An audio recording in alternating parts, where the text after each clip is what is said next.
1980년대 혹은 1990년 초반생들이 월 평균 소득이 500만 원이 넘는답니다. 근데 이런 얘기를 딱하니 내놓으면 사람들이 득달같이 달라들어서 뭐라고 얘기하냐, 말도 안 되는 소리라고 얘기합니다. 정확하게 얘기하면 평균은 500만 원이 넘는 게 맞는 것 같습니다. 언론의 뉴스에서 얘기하는 거니 거짓말은 아닐 겁니다. 다만 우리가 정확하게 봐야 될 건 평균값입니다. 평균값. 평균값은요, 예를 들어서 10명이 있는데 10명에 이제 30대가 있는데 맨 첫 번째 사람은 월에 월급을 예를 들어 3천만 원 받아요. 그리고 이 10번째 해당되는 사람은 월에 100만 원을 받는다고 가정을 해볼게요. 그랬더니 평균값이 얼마가 나오냐, 뭐 그 10명의 평균 쳤더니 한 1,000만 원 되는 거예요. 뭐 이러면서 뭐라고 얘기하냐, 이 10사람의 이 사람들의 이 월 평균 급여는 1,000만 원입니다 라고 얘기하지만 실제로 봤더니 100만 원 받는 사람도 있고 200 받는 사람도 있고 300 받는 사람도 있고, 이 천차만별인 거예요. 왜 이런 일이 생깁니까? 평균이니까. 10명의 평균이니까. 근데 이제 제일 첫 번째 사람 3천만 원 받는 사람이 이 비중이 이 월등히 높다 보니까 이 평균값을 높인 이제 효과를 보이는 거죠. 그러면 어떻게 보는 게 맞습니까? 이 첫 번째 3천만 원, 10번째 100만 원.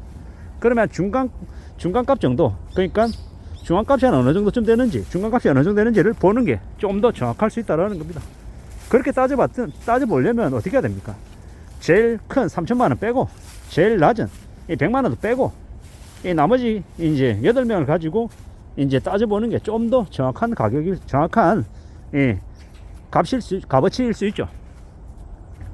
실제로 80년대생, 90대 초반생까지 월 평균 소득이 500만 원이 넘는다라고 하지만 이제 실제로 중간값을 따져보면요, 어떻게 됩니까? 한 300만 원에서 뭐 300 몇십만 원 되는 거죠. 근데 언론의 뉴스를 이제 80년대생 그리고 90년 초반생 월 평균 500만 원 이상 번다 라고 이야기하는 건 어떤 의도가 있겠습니까? 정말로 그네들이 실제로 보통의 사람들이 벌어들이는 소득이 뭐 250만 원, 300만 원, 뭐 300 몇십만 원 이내이다라는 걸 모르고 그런 뉴스를 내보낼까요? 아니라고 저는 생각합니다. 이미 그네들 다 알고 있으면서 평균 값이라고 하는 그 교묘히 좀 이렇게 말장난해서 이렇게 통계값이 이렇다, 너 믿어야 돼, 이렇게 얘기하려는 것 같습니다. 근데 실제로 그 수학상으로는 가짜가 아닙니다. 근데 착시라고 해야 되죠. 착시 효과가 있는 거죠. 월등히 높은 소득을 버는 사람들까지 포함시킨 것이라 좀 어폐가 있는 겁니다. 실제로는 한 300에서 한 300, 한 2, 30만 원 전후가 아닐까라고 추정해 봅니다. 뭐 이런 것들을 잘 생각해 볼 필요가 있는 것 같습니다. 뭐 어떤 이제 60대 근로자들이, 일하는 사람들이 그래도 막 300만 원 이상은 벌더라, 이런 평균값 얘기하면 이게 이제 말이 안 되는 얘기인 거죠. 왜? 사람들 머릿속에 있는 그 평균값이 아니라 실제로 중간값은 얼마다? 한 150에서 한 180만 원 왔다 갔다 한다라는 거죠. 이래서 평균값하고 중간값하고를 좀 명확하게 파악하고 이제 받아들일 필요가 있는 것 같습니다. 근데 보통의 사람들은 그런 거 생각 안 하잖아요. 이게 뭐냐? 이 언론이 이 보통의 사람들을 이제 판단력을 흐리게 하려고 일부러 이제 그렇게 기사를 쓰는 것 같습니다. 그래서 제가 이 기사를 기반으로 해서 영상을 찍어서 올리다 보니까 제가 얘기하는 이 말에 어떨 때는 많은 사람들이 믿기 어렵다, 아니다, 이렇게 얘기하는 경우가 종종 있습니다. 근데 그들이 그렇게 얘기하는 거 충분히 납득하고 이해가 되죠. 저는 평균값으로 얘기한 거고 그들은 중간값을 얘기하다 보니 이제 다른 거죠. 그걸 잘 좀 감안해서 볼 필요가 있는 것 같습니다. 그리고 결국은요, 평균이 어떻다, 중간이 어떻다, 뭐 이런 거하고 다 떠나서 내가 굳이 남들하고 비교를 이렇게 세세하게 할 필요가 뭐가 있겠냐라는 겁니다. 내가 살고 있는 아파트 30평대 사는데 뭐 33평인데 저 사람은 38평이래, 5평이 넓대, 부럽다. 혹은 내가 저 사람보다 못한 게 뭐야, 나도 38평으로 옮겨야겠어, 40평대로 방 4개짜리로 옮겨야겠어, 이런 마음 먹는 게 뭐가 그렇게 의미가 있냐라는 겁니다.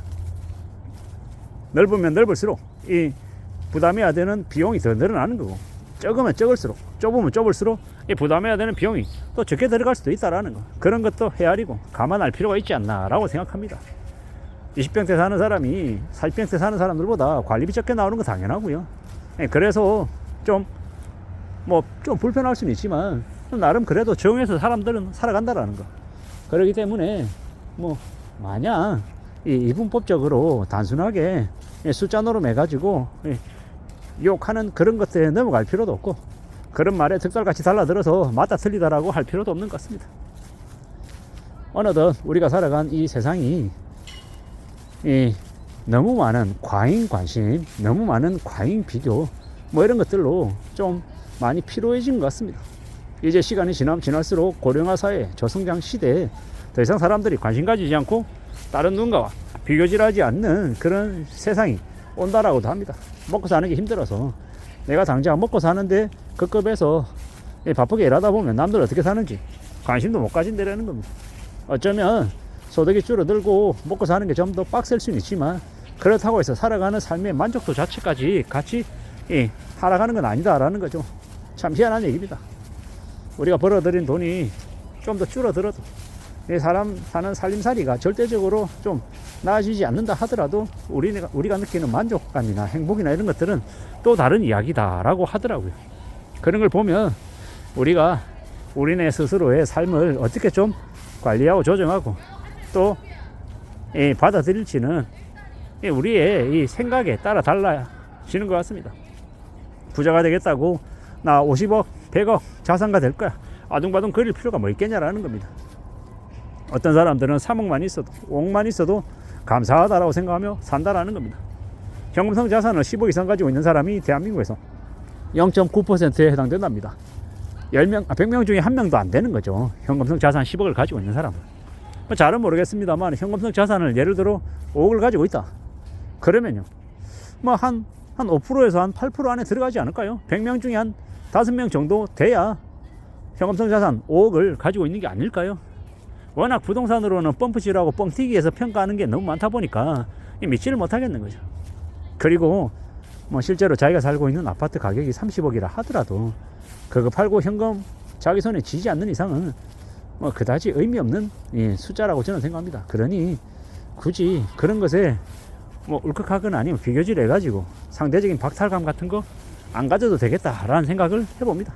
아무쪼록 우리가 살아가는 현실을, 실상을 잘 따져보고 살아가는 게 좋겠습니다. 80년대생, 90년 초반생까지 월 소득이 500만 원이 넘는다 라는 뉴스 제목 보고 말씀을 드려봅니다. 평균값인 거지 중간값은 아니다. 중간값은 모르긴 몰라도 한 300에서 한 2, 30만 원 사이가 되지 않을까라고 조심스레 예상해 봅니다. 제 예상일 뿐입니다. 이상입니다.